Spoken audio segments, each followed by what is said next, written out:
Salut, c'est Trado, content de vous retrouver pour la mise à jour des matrices de trading. Pour la semaine, on commence comme d'habitude par le CAC 40. Le CAC 40 qui est au contact d'une résistance à 76,20, 75, 65. Si vous avez un biais baissier, c'est dans cette zone que beaucoup de traders chercheront des raisons de spéculer à la baisse, soit sur signal, soit simplement parce que vous aimez cette zone de résistance. Si vous êtes patient, il y a une autre zone de résistance ici, 78,10, 77,44. Les acheteurs, eux, vont sans doute préférer un retour sur 74,60, 113,20 pour acheter sur signal ou simplement sur zone. Le sentiment client au moment où je parle est globalement acheteur avec 66% des clients IG qui ont des positions longues. Je vais vous montrer comment on peut spéculer à la hausse et à la baisse en utilisant la méthode des ATR pour positionner un stop de protection.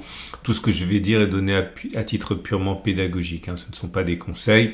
On va imaginer que vous décidiez d'acheter parce que vous avez un signal ou pas simplement parce que vous aimez la zone à 74,00 pour prendre un chiffre rond ici. Et on va imaginer que vous preniez un stop de protection à 2 ATR. Donc vous prenez votre calculatrice et également un outil qui s'appelle Average True Range qui est là.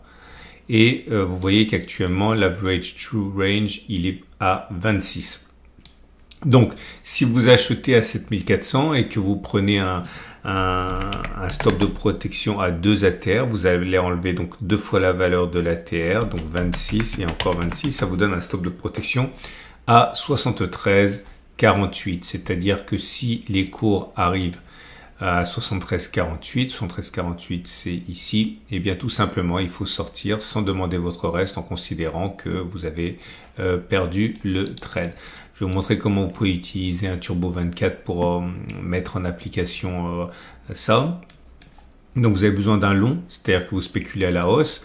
Et on va prendre comme d'habitude un effet de levier faible, parce que si vous débutez, c'est bien de commencer avec un effet de levier faible. On va prendre un effet de levier, allez, à 9. L'effet de levier à 9, ici, il a un niveau de knockout à 66,96. C'est-à-dire que si les cours descendent jusqu'à 66,96, vous avez perdu l'intégralité de la somme que vous avez positionnée sur ce trade.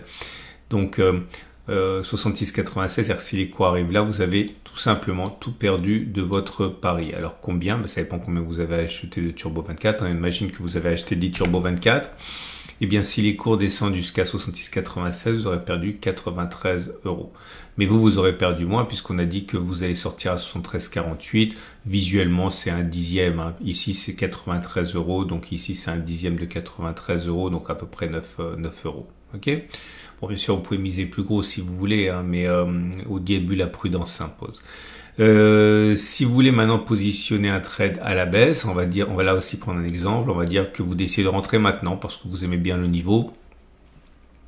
Donc, en imaginant que vous décidiez de mettre que vous spéculez à la baisse maintenant à 76,00. Là, on va prendre l'exemple d'un stop de protection à 1 ATR. Donc, 76,00, c'est votre point d'entrée. Vous avez un stop de protection, on l'a dit, je ne me rappelle plus, je crois que c'était 26. Ben, tout simplement, vous mettez votre stop de protection à votre point d'entrée qui est 76,00 plus 26, ça fait 76,26. Donc votre stop de protection, il est 76,26, il est là. Si les cours vont jusqu'à là, il faut tout simplement sortir. Et je vous donne un exemple de Turbo 24 que vous pouvez utiliser. Donc vous avez besoin cette fois d'un short parce que vous spéculez à la baisse. Si on prend un niveau de knockout éloigné, enfin non pas éloigné, avec un niveau d'un effet de levier faible, par exemple celui-là, 89,08 avec un effet de levier 6. C'est-à-dire que si les cours vont jusqu'à, on a dit 89,08, vous avez tout perdu. C'est-à-dire que si les cours montent jusqu'à ici, bon c'est loin, hein, 89,08, vous avez tout perdu. Vous avez perdu combien? Ben, ça dépend combien vous avez misé. Imaginons que vous achetiez, allez, 20 Turbo 24. Bon, faut faire un peu d'imagination. Là, vous avez tout perdu. Là, c'est à peu près quoi? On va dire, allez, un trentième de 270 €. Voilà, ça fait à peu près 9-10 € également. Ok, mais à condition, bien sûr, que vous sortiez, comme on l'a dit, au niveau du stop de protection, hein, et pas que vous laissiez monter jusqu'à 89,08, auquel cas vous avez, je le répète une troisième fois, tout perdu. Donc, vous voulez pas ça. Hein. Ok, voilà comment on peut faire. Je vous montre simplement les bougies Aiki Nashi parce que c'est intéressant de voir la pression en ce moment. La pression, elle est plutôt haussière, sévère. Ok. Voilà. On va passer maintenant aux autres marchés qui pourraient vous intéresser. L'Allemagne 40, donc le DAX 40, pareil, on est sur une zone de résistance à 19 500, 19 370. Si vous avez un biais baissier, c'est dans cette zone que vous pourriez éventuellement intervenir, soit sur signal, soit sur zone. Si vous intervenez sur signal, généralement on met un stop de protection en utilisant la TR ou alors au-dessus des plus hauts qui ont précédé le signal. Si vous avez un biais acheteur, je pense que vous avez une première zone d'intervention qui pourrait vous intéresser à 19 280, 19 140 et puis ensuite il y a cette zone de support des 18 520, 18 200. On passe du côté des États-Unis avec le SP500. Le SP500 est sur de niveaux records, donc je vois pas de résistance. Par contre, il y a des zones de support 57,80, 57,60 et 57,20, 56,70. Pour l'US Texan, le Nasdaq, pareil, sauf que là, on a des résistances 20,770, 20,200 pour la zone de résistance. Une zone de support à 19,800, 19,620, une note à 18,900, 18,900, 18,280. L'euro-dollar est en chute. L'euro-dollar, il n'y a pas de support, on va dire, crédible avant l'1,0759, 1,10,600. Une grande zone de support ici. Par contre, une zone de résistance, j'en vois une à 1,10,00, 1,09,79. Le Bitcoin pour terminer qui se remet doucement de ses émotions, mais on est déjà sur résistance à 66 410, 103 120. Il y en a une autre ici à 73 700, 109 00.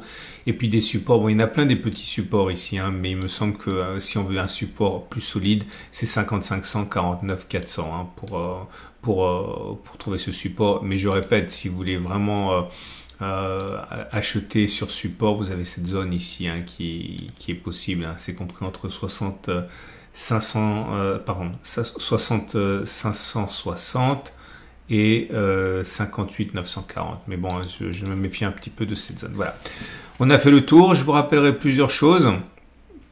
La première des choses, c'est que si vous allez sur ma chaîne YouTube, eh bien il y a des alertes lorsque je vois qu'on est sur une zone de support. Donc si vous avez prévu de trader, vous pouvez faire un petit détour rapide vers l'onglet communauté de la chaîne YouTube. Ça se passe ici. Donc vous faites YouTube Tradosaur dans votre barre d'adresse, il vous amène ici, vous allez dans l'onglet communauté. Et vous allez avoir plein de choses, notamment de la pédagogie.